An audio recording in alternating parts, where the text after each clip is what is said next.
we go. Here we go. Hey, everybody. Welcome back to the Space News Pod. This is a show about SpaceX, NASA, and spaceflight. I'm your host, Will Walden.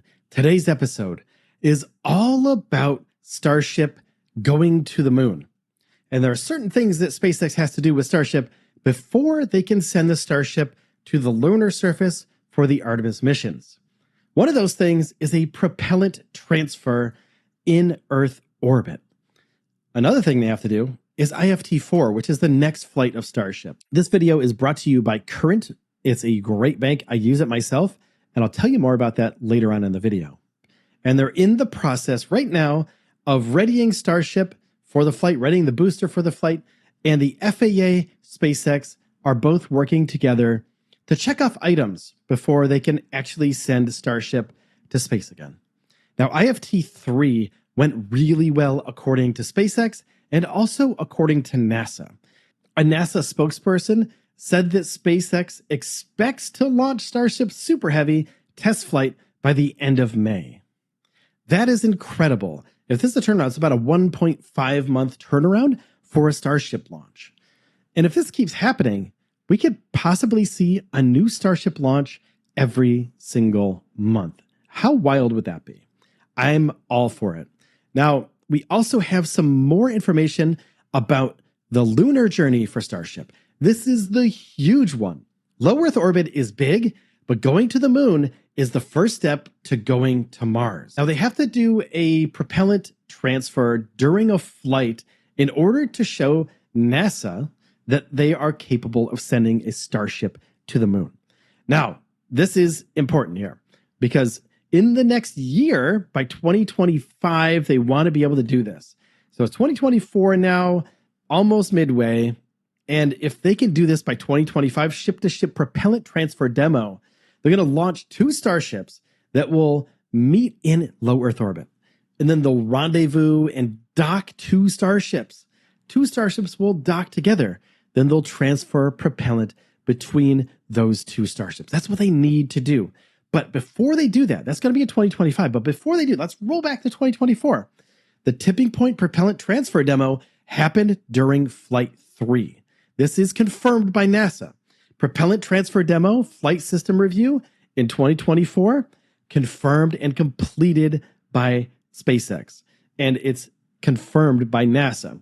That is an overview of the mission architecture, high-level Starship and hardware designs, key subsystems, preliminary integration of models and analysis. Now, the next thing they have to do is propellant transfer hardware development, build, test, and integration of docking mechanisms. This is for the 2 Starships that dock together and transfer propellant, relative navigation sensors. So they have to be able to navigate near each other and to each other from a launch, quick disconnect, and also hot gas thrusters. So when they're up there, they have to be able to move around in space. That's what the hot gas thrusters are for. So when they're close, they have to, those little ones that go psh, psh, psh, those ones, that's what they're talking about. They have to be able to navigate while they're in space. They're virtually weightless, so they need something to push them around when they're in space. So the hot gas thrusters, they're testing those in 2024.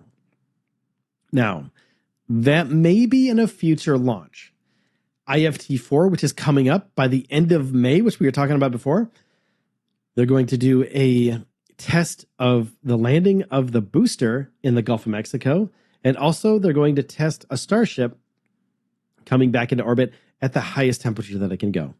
So those are the next steps for IFT-4. Now, going back to the propellant demo, there will be 2 Starships involved, 2 different Starships. One's a Starship Target.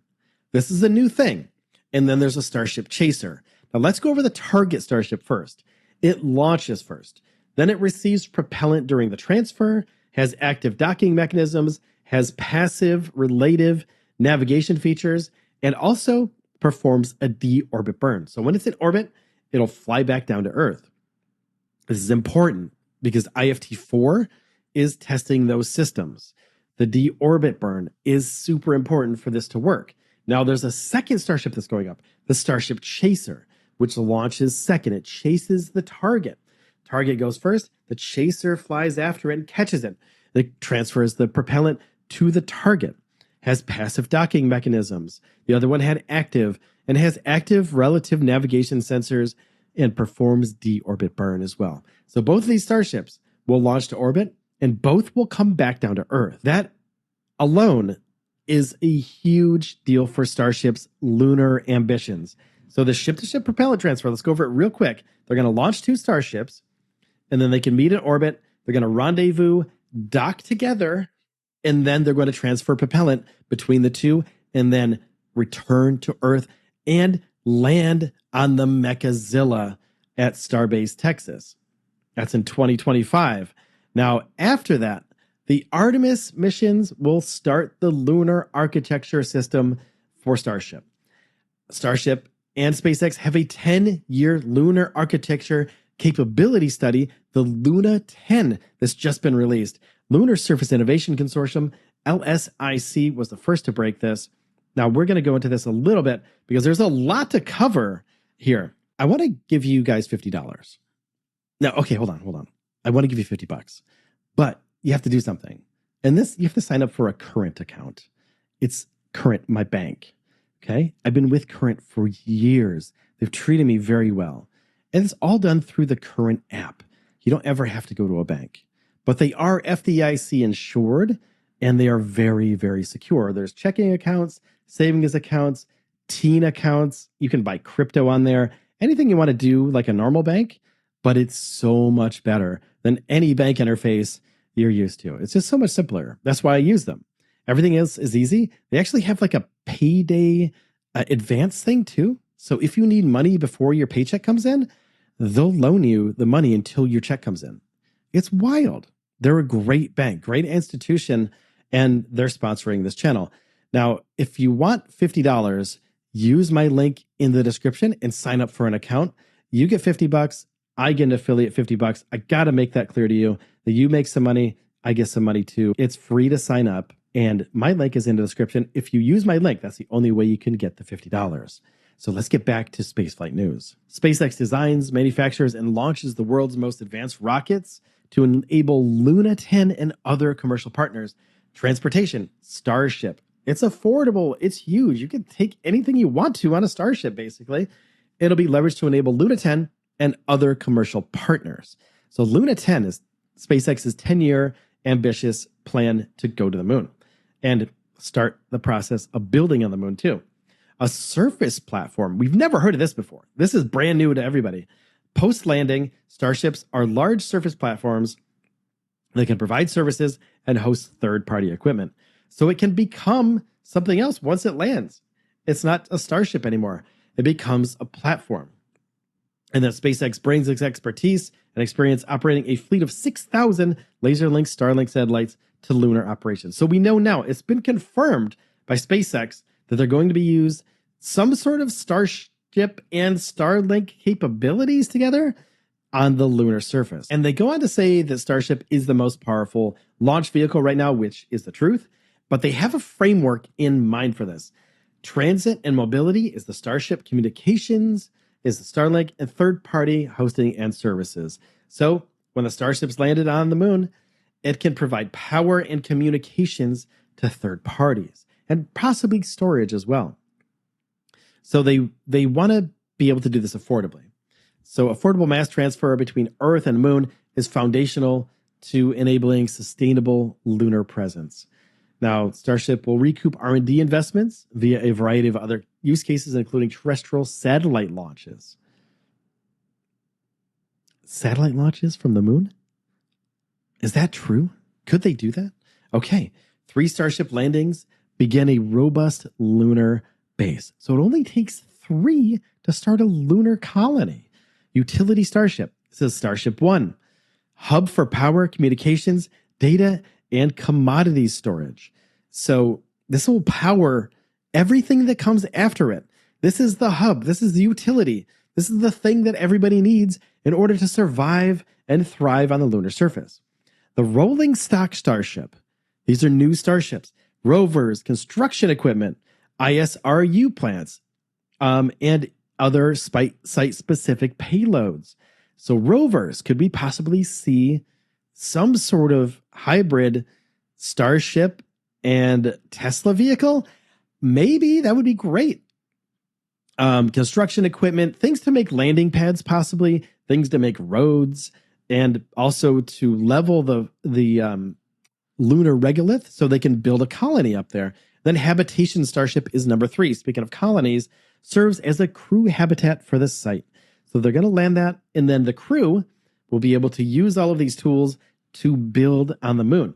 Now we're going to go into depth about the utility Starship. Then we're going to go into a little bit more information. We're going to get some more information about the actual mission here. Starship lands, deploys cargo, and services.